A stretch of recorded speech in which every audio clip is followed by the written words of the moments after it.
Qo'shilib da'vosimizni biroz chiniqtirib olaylik. Hali hozir konsert aldi hali. Qo'ltiq basa. Cheers. Can you try to sing with me? We need to do exercise. Okay? Are you can? Okay.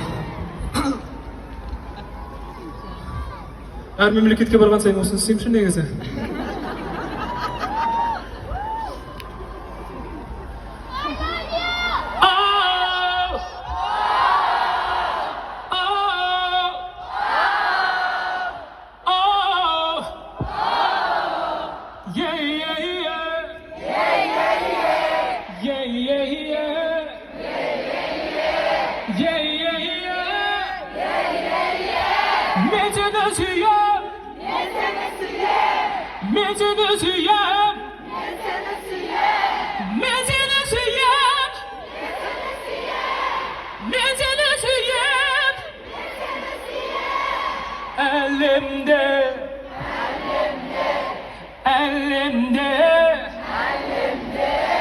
Berlek bulsan,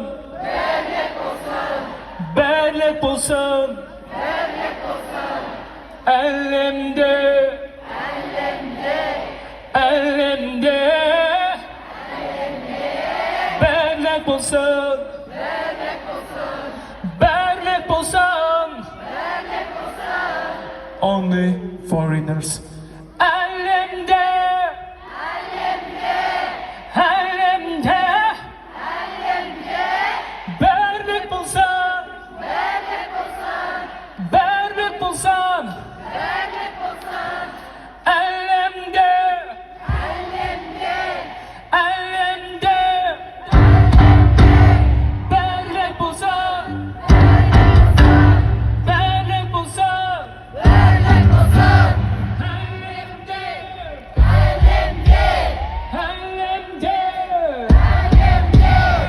Endi tek o'zimizning jilleslar. Kelaymi? Kurik.